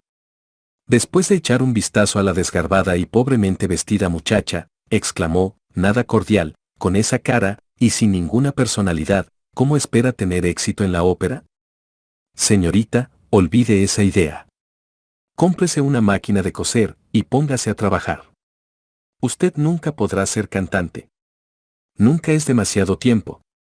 El director de la Ópera de Viena sabía mucho sobre la técnica del canto. Sabía muy poco del poder del deseo, cuando éste asume las proporciones de una obsesión. Si hubiera conocido mejor ese poder, no hubiese cometido el error de condenar el genio sin darle una oportunidad. Hace varios años, uno de mis socios enfermó. Se puso cada vez peor a medida que el tiempo transcurría y finalmente lo llevaron al hospital para operarlo. El médico me advirtió que había muy pocas posibilidades de que yo volviera a verlo con vida. Pero esa era la opinión del médico y no la del paciente. Poco antes de que se lo llevaran al quirófano, me susurró con voz débil, no se preocupe, jefe, en pocos días habré salido de aquí. Una enfermera me miró apenada. Pero el paciente se recuperó satisfactoriamente. Cuando todo hubo terminado, su médico me dijo, no lo salvó otra cosa que su deseo de vivir. Nunca hubiera salido de este trance si no se hubiese negado a aceptar la posibilidad de la muerte. Creo en el poder del deseo respaldado por la fe, porque he visto cómo ese poder elevaba a hombres desde comienzos humildes a posiciones de poder y riqueza, lo he visto cómo saqueaba la tumba de sus víctimas, cómo servía de medio para que los hombres llevaran a cabo su rehabilitación después de haber fracasado en un centenar de formas distintas, lo he visto darle a mi propio hijo una vida normal, feliz y llena de éxito, a pesar de que la naturaleza lo enviase a este mundo sin oído. ¿Cómo se puede dominar y usar el poder del deseo? Eso queda explícito en este capítulo y los subsiguientes de este libro. Mediante algún extraño y poderoso principio de química mental, que nunca ha divulgado, la naturaleza envuelve en el impulso del deseo ardiente, ese algo, que no reconoce la palabra imposible, ni acepta el fracaso como realidad.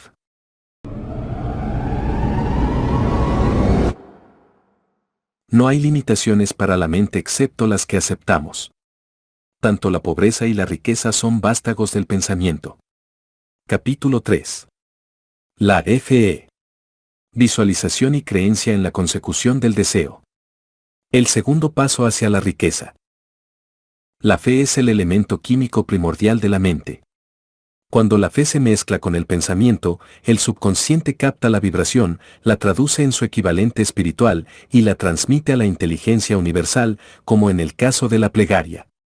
Las emociones de la fe, el amor y el sexo son las más poderosas entre las principales emociones positivas. Cuando se mezclan las tres, tienen el efecto de colorear el pensamiento de tal manera que éste alcanza al momento el subconsciente y allí se transforma en su equivalente espiritual, la única forma que induce una respuesta de la inteligencia infinita.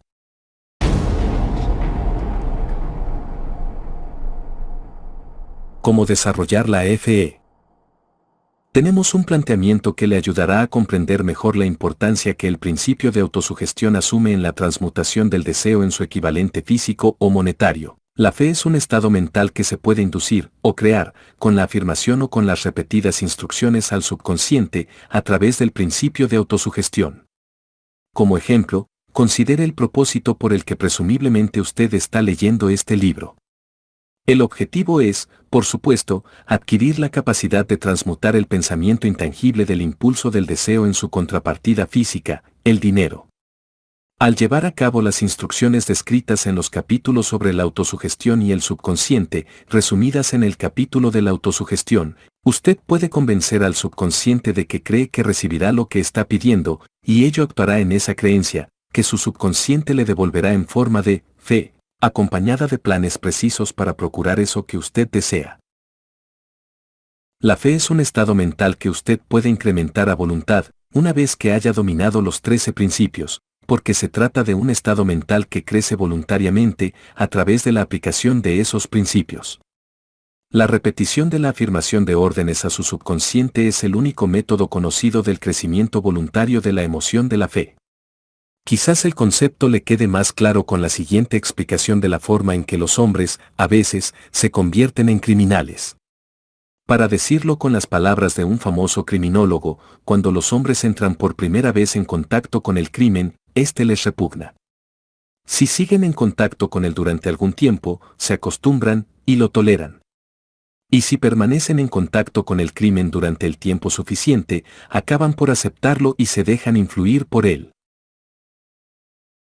Es el equivalente de decir que cualquier impulso de pensamiento que sea repetidamente encauzado hacia el subconsciente resulta aceptado e influye en el subconsciente, que procede a traducir ese impulso en su equivalente físico por el procedimiento más práctico que haya disponible.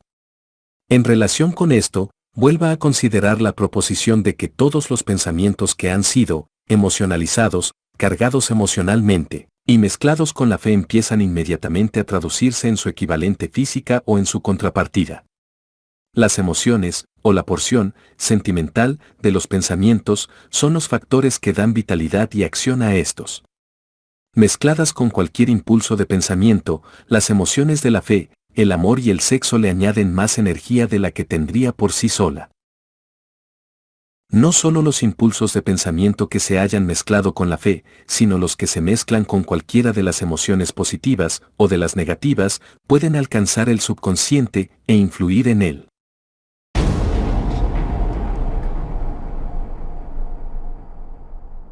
Nadie está condenado a la mala suerte.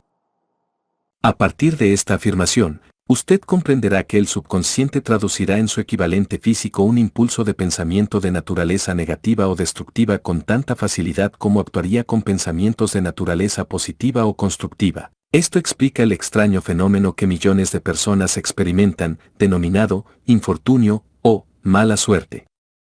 Hay millones de personas que se creen condenadas a la pobreza y al fracaso, por culpa de alguna fuerza extraña que creen no poder controlar. Ellos son los creadores de su propio infortunio a causa de esta creencia negativa que su subconsciente adopta y traduce en su equivalente físico. Este es un momento apropiado para sugerirle de nuevo que usted puede beneficiarse, transmitiendo a su subconsciente cualquier deseo que quiera traducir en su equivalente físico o monetario, en un estado de esperanza o convicción de que la transmutación tendrá lugar. Su convicción, o su fe, es el elemento que determina la acción de su subconsciente.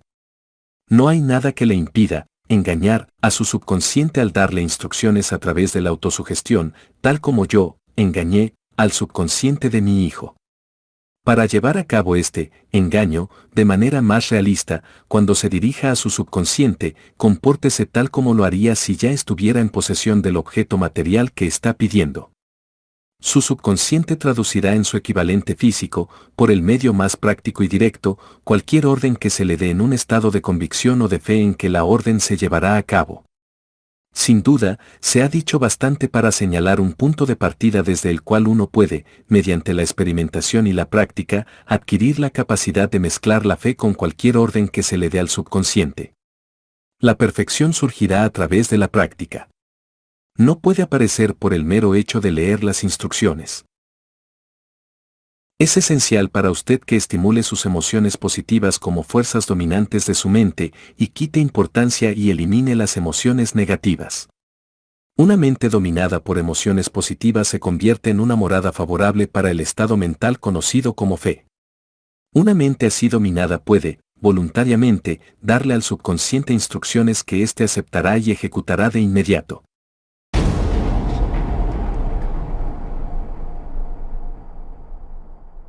La fe es un estado mental que se puede inducir mediante la autosugestión.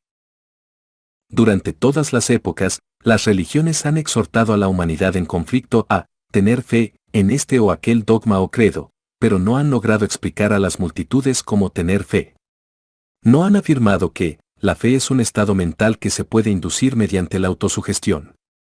En un lenguaje que cualquier ser humano normal podrá entender, describiremos todo lo que se sabe sobre el principio mediante el cual la fe puede aparecer donde todavía no existe. Tenga fe en usted, fe en el infinito. Antes de empezar, debería recordar que la fe es el elixir eterno que da vida, poder y acción al impulso del pensamiento. Merece la pena leer el enunciado anterior una segunda vez, y una tercera, y una cuarta. Merece la pena leerlo en voz alta. La fe es el punto inicial de toda acumulación de riquezas. La fe es la base de todos los milagros y de todos los misterios que no se pueden analizar con los parámetros de la ciencia. La fe es el único antídoto conocido contra el fracaso. La fe es el elemento, el componente químico, que, combinado con la plegaria, nos proporciona comunicación directa con la inteligencia infinita. La fe es el elemento que transforma la vibración ordinaria del pensamiento, creada por la mente finita del hombre, en su equivalente espiritual. La fe es el único agente a través del cual el hombre puede dominar la fuerza de la inteligencia infinita y usarla.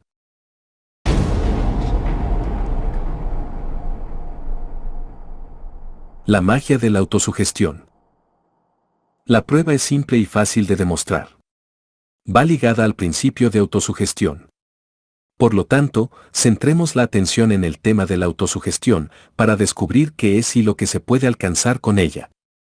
Se sabe que uno llega, finalmente, a creer cualquier cosa que se repita a sí mismo, sea la afirmación verdadera o falsa. Si un hombre repite una mentira una y otra vez, con el tiempo aceptará esa mentira como algo cierto. Más aún, creerá que es cierta. Todo hombre es lo que es a causa de los pensamientos dominantes que él permite que ocupen su mente. Los pensamientos que un hombre adopta deliberadamente y que anima con entusiasmo, y con los que combina una emoción o más, constituyen las fuerzas motivadoras que dirigen y controlan cada uno de sus movimientos, actos y hazañas.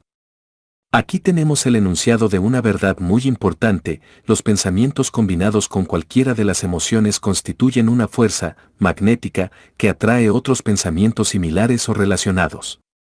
Un pensamiento así, magnetizado, con la emoción se puede comparar con una semilla que, cuando es plantada en terreno fértil, germina, crece y se multiplica una y otra vez, hasta que aquello que en un principio fue una semillita se convierte en innumerables millones de semillas de la misma clase.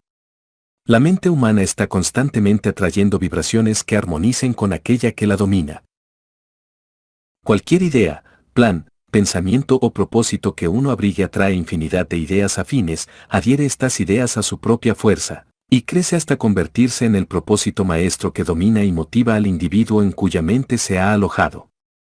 Volvamos ahora al punto inicial, para informarnos de cómo se puede plantar en la mente la semilla original de una idea. La información es fácil de entender. Cualquier idea, plan o propósito se puede fijar en la mente mediante la repetición del pensamiento. Por eso le damos instrucciones para que ponga por escrito un planteamiento de su propósito principal u objetivo primordial y preciso, lo memorice y lo repita en voz alta todos los días, hasta que las vibraciones auditivas hayan alcanzado su subconsciente. Decídase a dejar de lado las influencias de todo ambiente desfavorable para construir su propia vida a la medida. Al hacer un inventario de sus recursos y capacidades mentales, quizá usted descubra que su mayor debilidad sea su falta de confianza en sí mismo. Esta desventaja puede ser superada y la timidez transformada en coraje a través de la ayuda que el principio de la autosugestión proporciona. La aplicación de este principio puede ejecutarse mediante la sencilla enunciación de los impulsos de pensamiento puestos por escrito, memorizados y repetidos hasta que lleguen a formar parte del instrumental del que la facultad inconsciente de su mente disponga.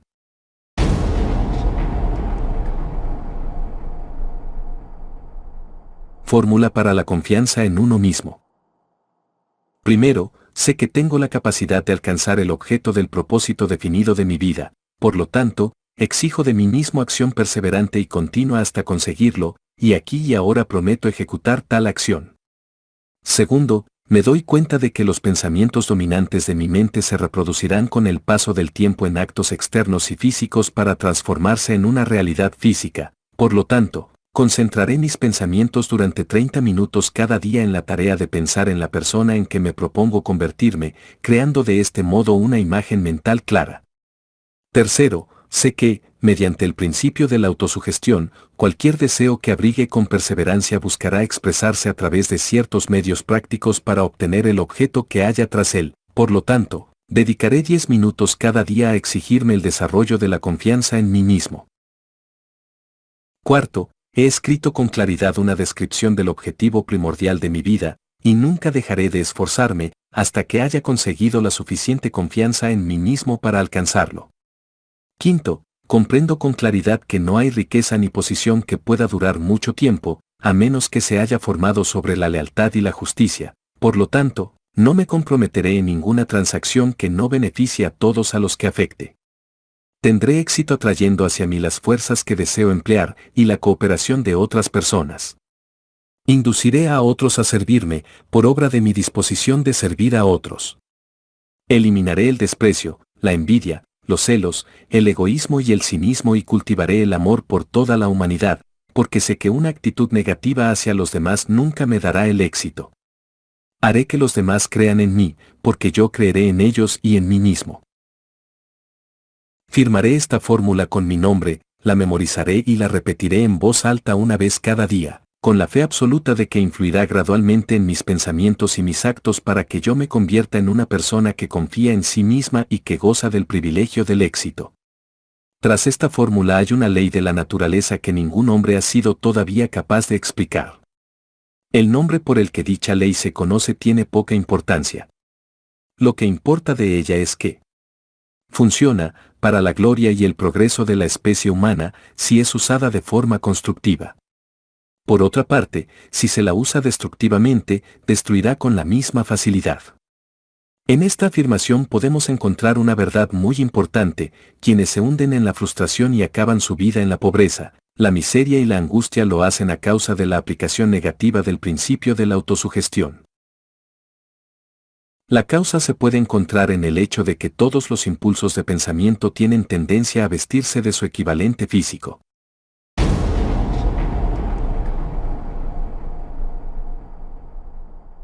El desastre del pensamiento negativo.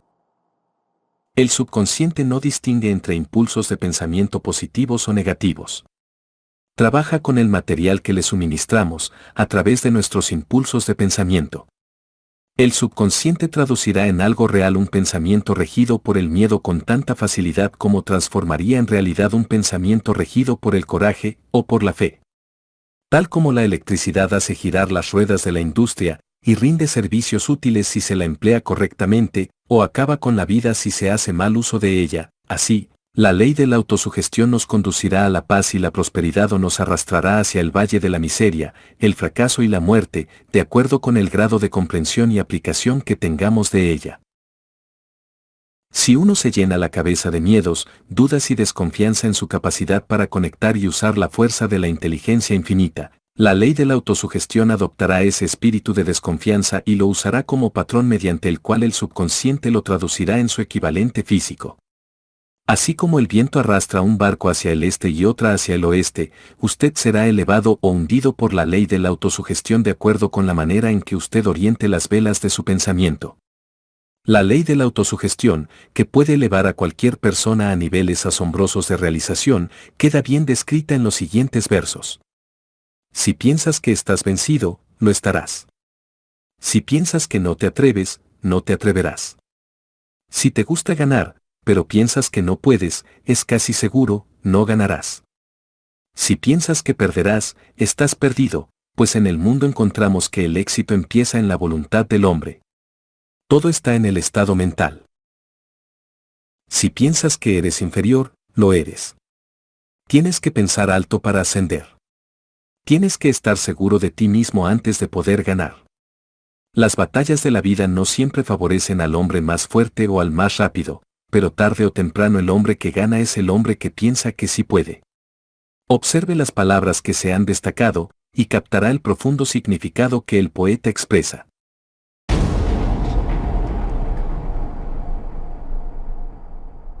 ¿Qué genio yace dormido en su cerebro?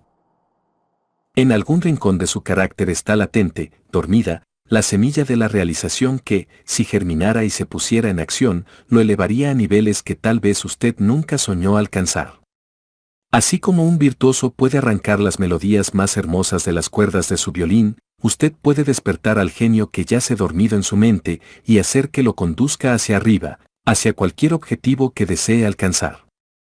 Abraham Lincoln fue un fracasado en todo lo que intentó, hasta después de haber alcanzado los 40 años.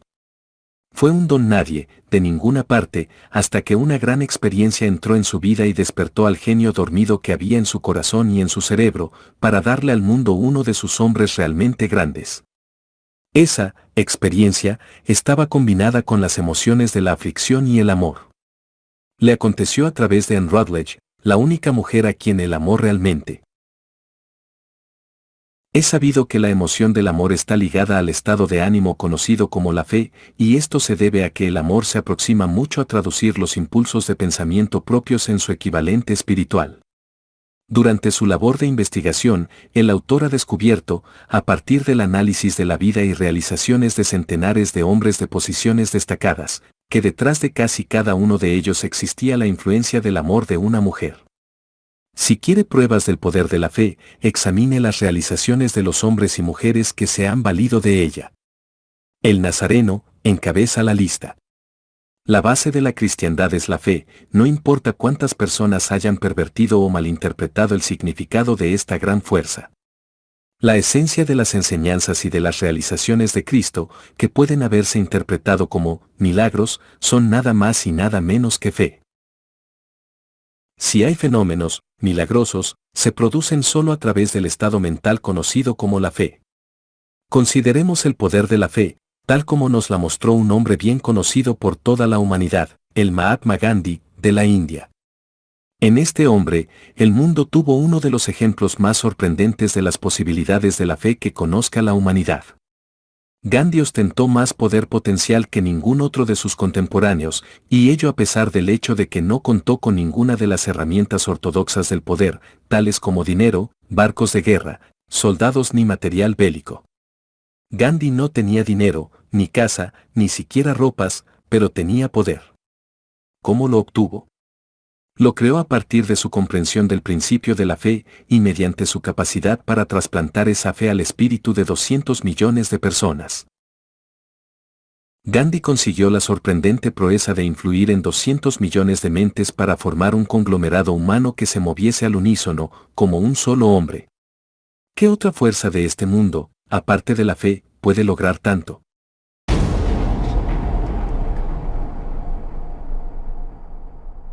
Como una idea construyó una fortuna.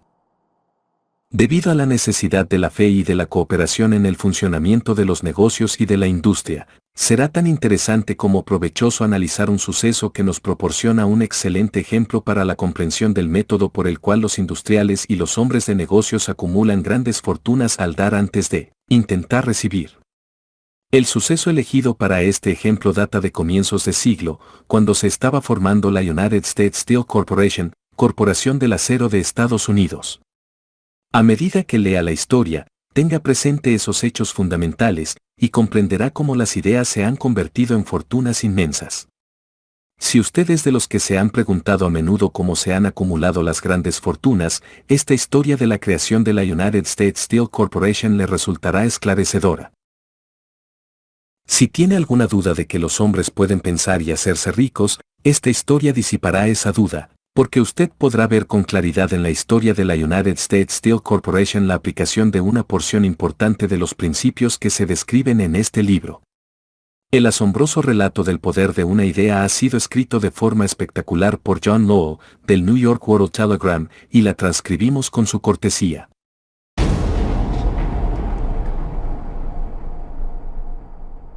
Un bonito discurso de sobremesa por $1.000 millones.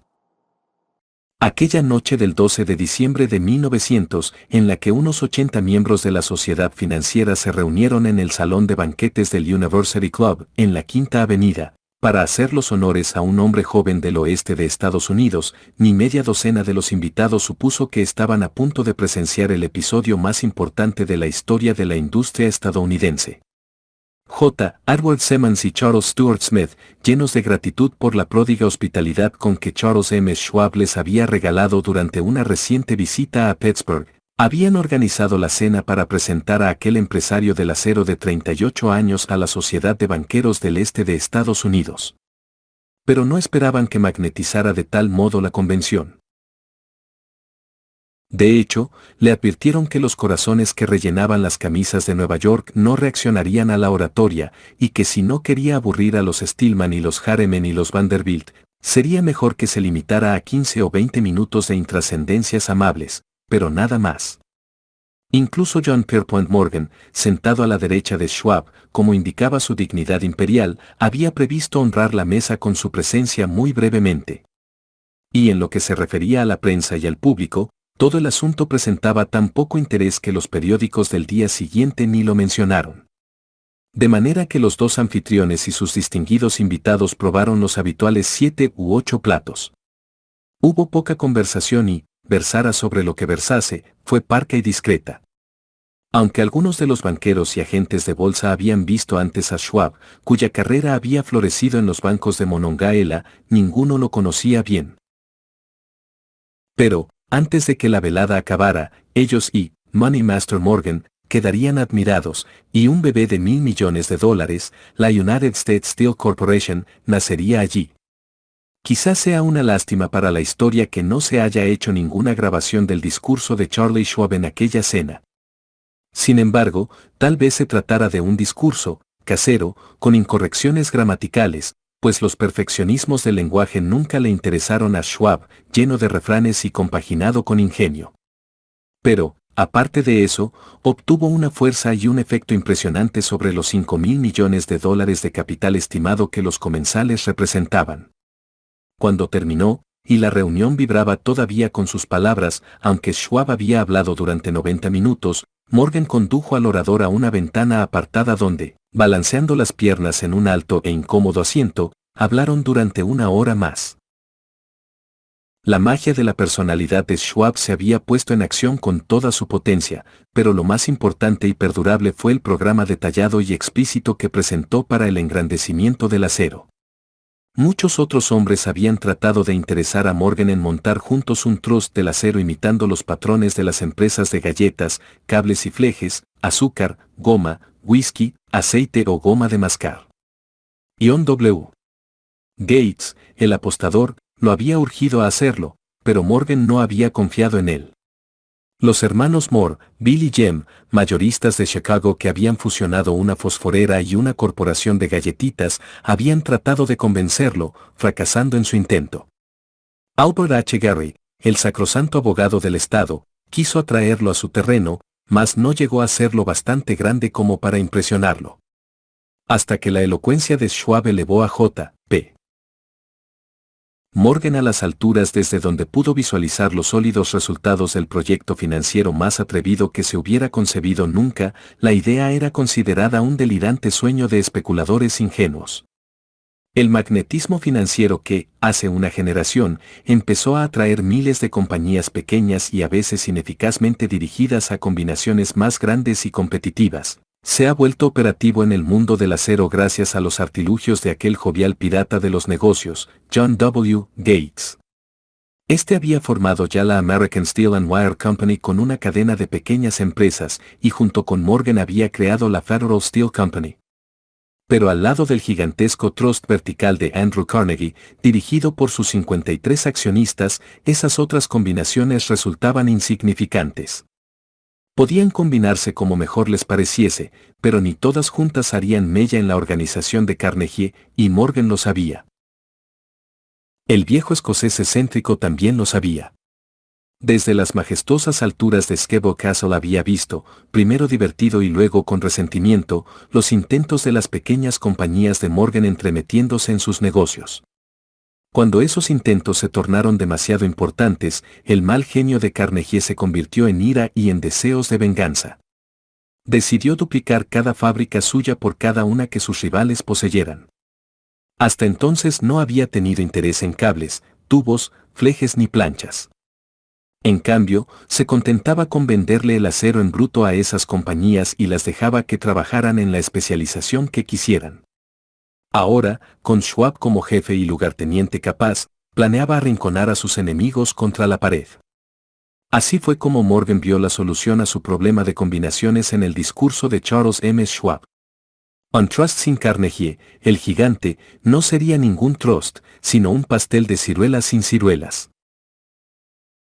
El discurso de Schwab de aquella noche del 12 de diciembre de 1900 aportó la sugerencia, que no la solicitud, de que el vasto imperio Carnegie podía llegar a estar bajo la sombra de Morgan. Habló del futuro mundial del acero, de reorganización en aras de la eficiencia, de especialización, de deshacerse de compañías improductivas, de la concentración del esfuerzo en las propiedades florecientes, de ahorros en el tráfico de mineral bruto, de ahorros en los departamentos directivos y administrativos, de captar mercados extranjeros. Más que todo eso, les dijo a los bucaneros que había entre ellos donde estaban los errores de su piratería habitual. Sus propósitos, suponía él, habían sido crear monopolios, aumentar los precios y pagarse a sí mismos dividendos exagerados más allá de todo privilegio. Con su estilo campechano, Schwab condenó ese sistema. La estrechez de miras de semejante política, dijo a su auditorio, residía en el hecho de que restringía el mercado en un momento en que todo pugnaba por la expansión. Abaratando el coste del acero, explicó, se crearía un mercado expansivo, se idearían más usos para el acero y se captaría una parte considerable del mundo de la industria. En realidad, aunque él no lo supiese, Schwab era un apóstol de la moderna producción masiva. Así acabó la cena en el University Club. Morgan se fue a su casa, para pensar en las predicciones de progreso de Schwab. Schwab regresó a Pittsburgh a dirigir el negocio siderúrgico para Andrew Carnegie, mientras Gary y todos los demás volvían a sus teletipos para especular, anticipándose al próximo movimiento. No tardó mucho en suceder. A Morgan le llevó más o menos una semana digerir el festín de razonamientos que Schwab le había puesto delante. Cuando se aseguró de que no iba a sufrir ninguna indigestión financiera, llamó a Schwab. Y se encontró con un hombre bastante tímido. Al señor Carnegie, le dijo Schwab, quizá no le alegrara mucho descubrir que el presidente de su conglomerado de empresas había estado coqueteando con el emperador de Wall Street, el barrio que Carnegie había resuelto no pisar jamás.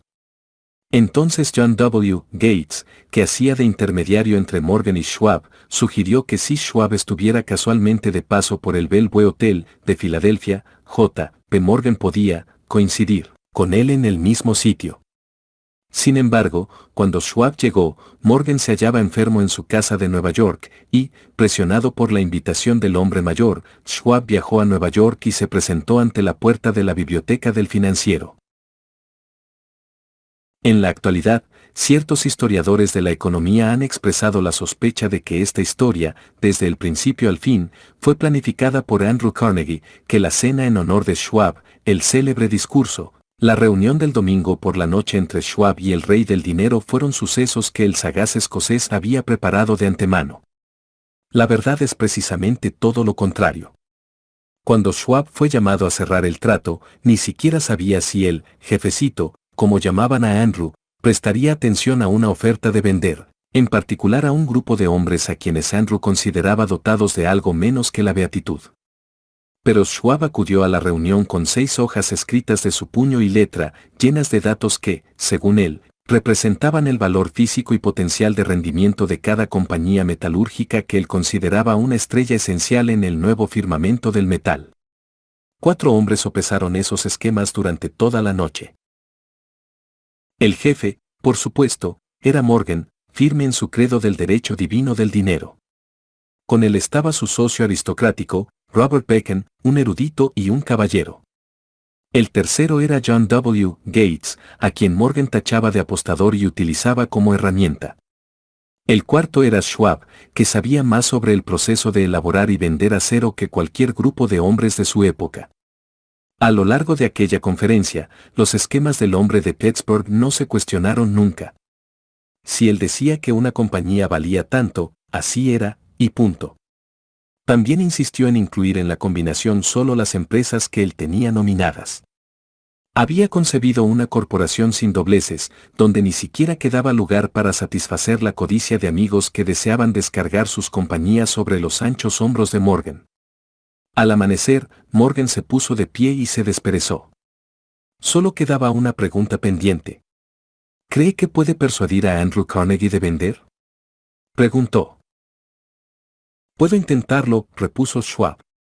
Si usted consigue que venda, me comprometeré en todo este asunto, aseguró Morgan. Hasta allí todo iba bien. ¿Pero vendería Carnegie? ¿Cuánto pediría? Schwab pensaba en unos 320 millones de dólares. ¿Cómo se efectuaría el pago? ¿En acciones ordinarias o preferentes? ¿En bonos? ¿En efectivo? Nadie podía reunir 320 millones de dólares en efectivo. En enero acudieron a un partido de golf en los helados prados de St. Andrews, en Westchester, Andrew envuelto en jerseys, bien abrigado, y Charlie conversando de trivialidades, para ejercitar el buen humor. Pero no se pronunció ni una palabra sobre negocios hasta que la pareja se sentó en la cálida sala de la cabaña que Carnegie poseía cerca de allí. Entonces, con el mismo poder de convicción con que había hipnotizado a 80 millonarios en el University Club, Schwab dejó caer rutilantes promesas de retiro y comodidad, de los innumerables millones que satisfarían los caprichos sociales del viejo escocés. Carnegie estuvo de acuerdo, escribió algo en un trozo de papel y dijo, muy bien, venderemos por ese precio. La cifra era de unos 400 millones de dólares y surgió a partir de los 320 millones que Schwab había previsto como precio básico, añadiéndole 80 millones para recuperar el valor aumentado sobre el capital previsto durante los últimos 2 años. Más tarde, en la cubierta de un transatlántico, el escocés le decía arrepentido a Morgan, ojalá te hubiera pedido 100 millones más. Si me los hubieras pedido, te los hubiese pagado, le respondió Morgan, aimadamente. Hubo cierto alboroto, por supuesto. Un corresponsal británico envió un cable diciendo que el mundo del acero extranjero estaba aterrado ante la gigantesca corporación. El presidente Hadley, de Yale, declaró que a menos que se regulasen los trusts, el país tendría un emperador en Washington durante los próximos 25 años. Pero ese hábil agente de bolsa que King era, se aplicó a su trabajo de impulsar tan vigorosamente las nuevas acciones hacia el público, que todo el exceso de liquidez, estimado por algunos en cerca de 600 millones de dólares, fue absorbido en un abrir y cerrar de ojos. De manera que Carnegie obtuvo sus millones, el sindicato de Morgan consiguió 62 millones por todos sus problemas, y todos los muchachos, desde Gates a Gary, también ganaron sus millones. Schwab, de 38 años, obtuvo su recompensa. Fue nombrado presidente de la nueva corporación y ostentó el cargo hasta 1930.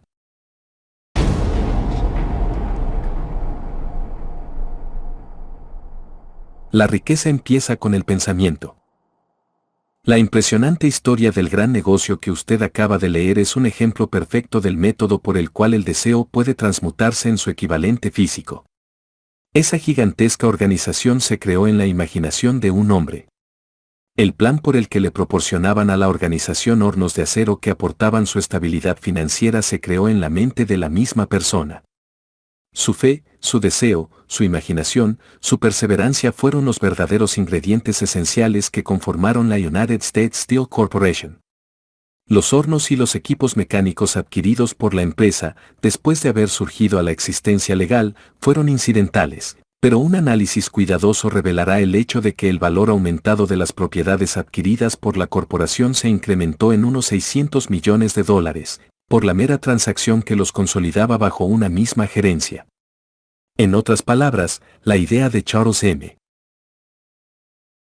Schwab, sumada a la fe con la que contagió a J. P. Morgan y a los demás, había dado unos beneficios de unos 600 millones de dólares. No es una suma insignificante por una sola idea. La United States Steel Corporation prosperó hasta convertirse en una de las empresas más ricas y poderosas de Estados Unidos, dando empleo a miles de personas, desarrollando nuevas aplicaciones para el acero, y abriendo nuevos mercados, demostrando de ese modo que los 600 millones de beneficio que la idea de Schwab produjo estaban bien merecidos. La riqueza empieza en la forma de un pensamiento. La cantidad está limitada solo por la persona en cuya mente esa idea se pone en movimiento. La fe elimina las limitaciones. Recuerde esto cuando esté listo para negociarle a la vida lo que usted desee como precio por haber pasado por ella.